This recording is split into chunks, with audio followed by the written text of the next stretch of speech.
Mesdemoiselles, Mesdames, Messieurs, distingués invités, à regarder avec quel enthousiasme vous répondez présent à l'invitation de ce jour, nous réalisons, tel qu'il est écrit dans Repère Indigénis, objet principal de la rencontre d'aujourd'hui, que nous sommes un grand peuple. À ce sujet, l'auteur écrit ce qui suit. Nous fûmes grand peuple quand, la main dans la main, le cœur dans le cœur, nous plongions les regards dans les yeux immenses de l'oppresseur. Mesdemoiselles, Mesdames, Messieurs, contents d'être ensemble ce soir pour regarder dans la même direction et remarquer notre véhicule littéraire immobilisé sur les voies défoncées de l'incertitude, de l'oubli et de la division. Ce soir, nous vous souhaitons la bienvenue en vous invitant à courir vers les horizons mutilants du soleil, du savoir et de la connaissance littéraire, les regards tournés vers le refus d'oublier et la renaissance. Encore une fois, bienvenue à tous et à chacun. Merci. Amen.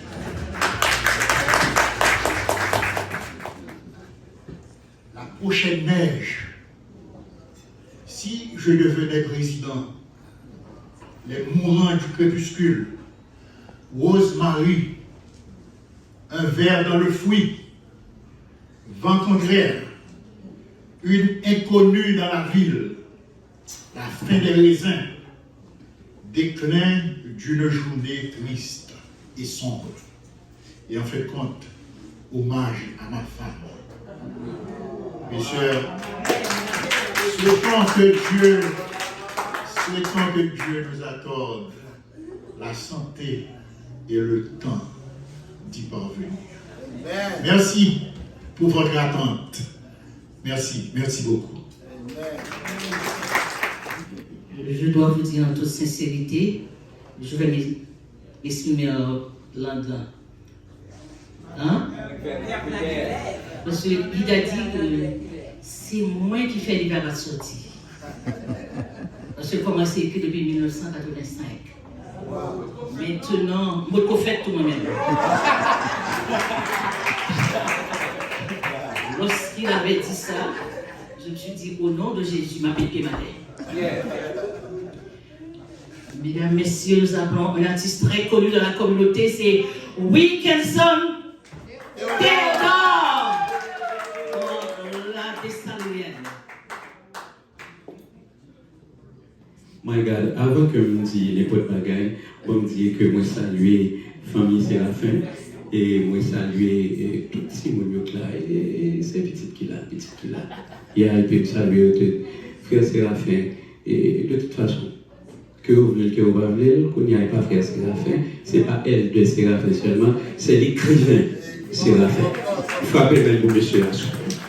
Et puis fait sûr que nous achetons les livres là et puis fait qu'on les livres là parce que il y a d'autres monde qui travaillent dans la famille pour les millionnaires, nous connaissons, mais tout fait papa à millionnaire et puis petit à millionnaire ensuite. Que bon Dieu bénisse nous, que bon Dieu fortifie nous. Haïtiens faut-ils lever camper et puis nous allons saluer maman nous Haïti. Vous comprenez? Et puis mettez main, on t'a dit mettez main sous épaule ou soit on t'a dit mettez main en pas tête gauche. Oui, tête gauche c'est l'oreille, là, ouais. C'est la cœur. Mettez-moi sous cœur. On me dit bien. Mettez-moi sous cœur et puis ensemble, nous allons chanter la Thessalonienne. Et j'ai l'air du sport.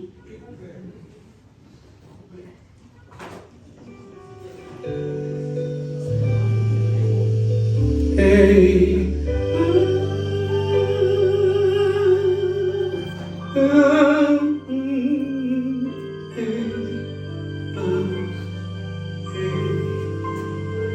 Pour le pays, pour les ancêtres, marchons unis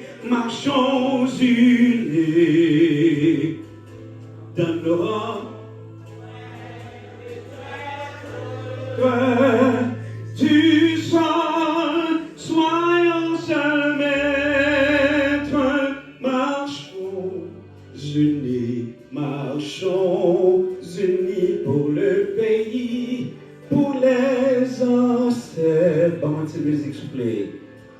marchons, marchons, marchons unis pour le pays, pour les ancêtres.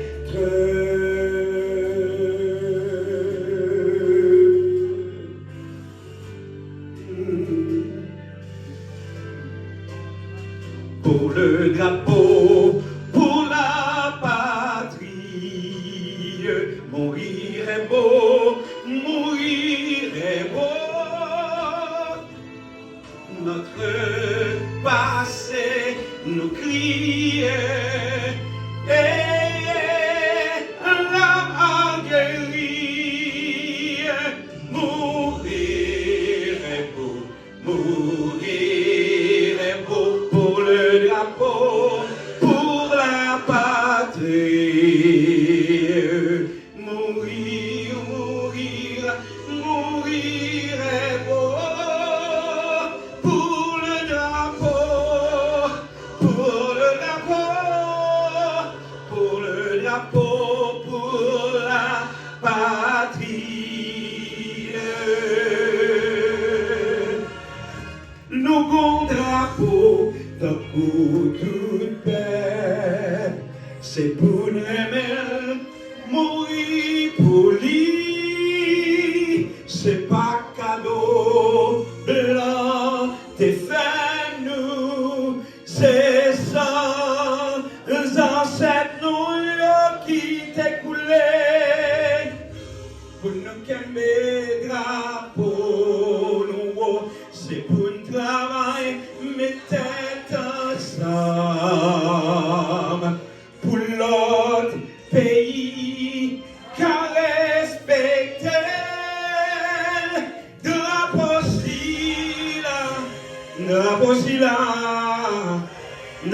si là, c'est nom tout haïtien,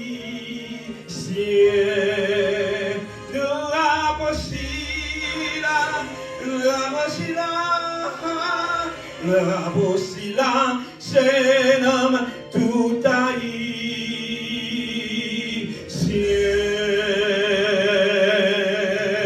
Pour le drapeau, mourir.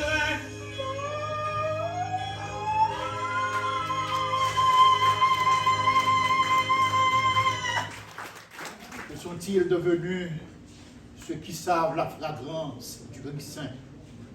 Amis, parents, femmes sages, gens de mer, élite coupée du cordon ombilical de l'homme ancestral, leur vient ou les branches émondées de ma terre, délaissées dans leurs artères en larmes, réclament leurs troncs abattus et cramés dans la nuit. Nous nous retrouvons à l'heure des combites, car le pays serre, des veines saillantes, des fibres rompues, le pays couché sur un banc public attend patiemment d'être secouru de ses fils. Cette nourriture venait à lui manquer, d'épines, il se sentirait le cœur piqué. L'homme glisserait sur une pente rapide pour tomber dans l'ennui. Une vie insipide se présenterait à lui. Si le corps prend plaisir à manger et à boire, l'âme, pour se nourrir, se livre au spectacle enchanteur de la nature. Par exemple, un merveilleux lever du soleil, un ciel animé d'étoiles et les oiseaux qui voguent joyeusement dans les bois. Oui, pour bien vivre, l'homme a besoin d'une parole parfumée et d'une douce espérance. Mais l'une des meilleures nourritures de l'âme est la lecture. C'est un grand plaisir de voir tout le monde. Et vous savez que nous vivons dans un monde extrêmement délicat, un monde mû par le matérialisme abondant. Et c'est exceptionnel de voir tant de gens s'intéresser encore à la poésie, à la littérature. Peut-être qu'il y a des gens ici qui sont nostalgiques, ils sont en train de remémorer le passé d'une cinquantaine d'années, d'une soixantaine d'années, lorsque pour courtiser une femme, une fille, la fille au bois dormant, eh bien, il faut penser à la littérature. Parce que si vous ne pouvez pas venir avec des vers, eh bien, vous avez 90% de chance d'échouer. D'accord? Donc, mais quand même, moi je ne suis pas poète, mais j'ai appris à aimer la poésie. Parce que vous savez, si vous aimez la littérature, il faut également aimer la poésie. Et aujourd'hui, nous avons un homme extraordinaire, c'est M. Jean-Duc Carmel Séraphin, qui est l'objet de notre présence ici ce soir. Je dois dire également, avant de continuer, que le docteur Jean-Daniel François, que vous avez vu, c'est un homme très riche en œuvres poétiques, en littérature. C'est un écrivain très, très abondant. Je ne peux même pas vous dire combien d'ouvrages il a déjà publiés. Mais c'est un grand homme, il sait de quoi il parle, d'accord? Donc, un coup de chapeau au frère Séraphin, également un coup de chapeau à docteur Jean-Daniel François. En réalité, ce qu'on m'a demandé, c'était de venir avec des bribes du texte, des bribes de l'ouvrage. Ce que j'ai fait d'ailleurs, ces bribes m'ont été communiquées par la sœur Séraphin au nom de l'auteur. Vous savez, la poésie, parfois nous chatouille l'esprit. Et la poésie, c'est ce qui nous pousse à voir là où il n'y a absolument rien à voir, qui nous pousse à entendre des sons que les autres ne peuvent pas appréhender. Donc, et l'auteur de la poésie, qu'est-ce qu'il fait? Il va s'arranger pour trouver des mots, pour donner des sens aux mots, pour donner une vie à chaque mot et pour les assembler d'une façon à étancher notre imagination, à voir là où il n'y a absolument rien à voir et à entendre les sons. Vous comprenez? Le poète, c'est celui qui donne vie à la matière.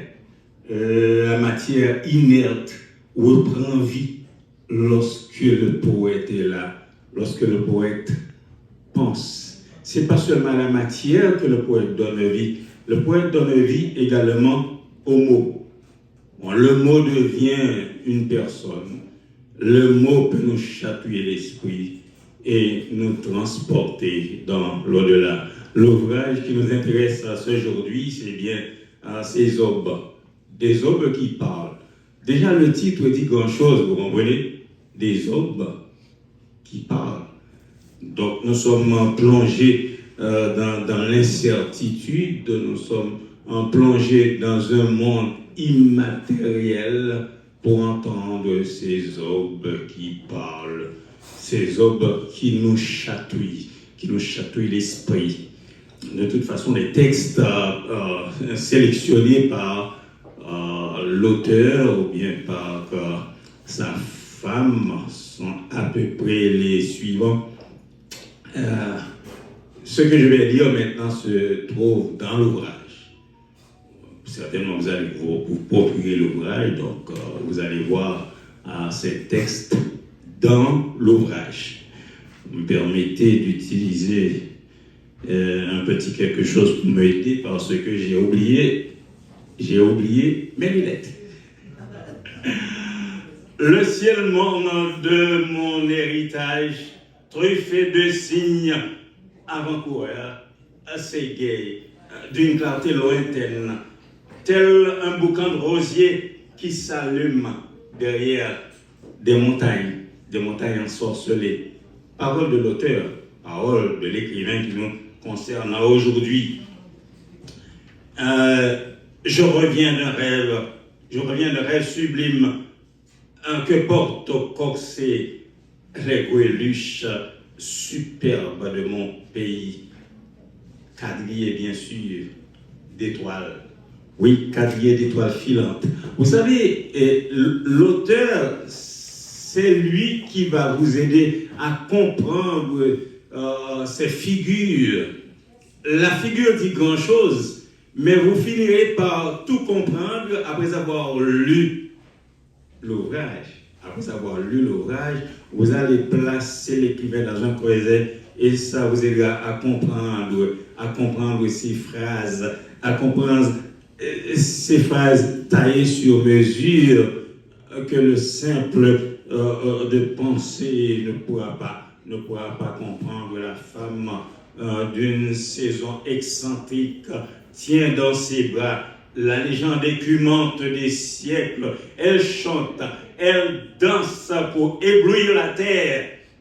Le rythme de sa voix, oh oui, les battements de son cœur réclament fortement son doigt à la lumière qu'on piétine.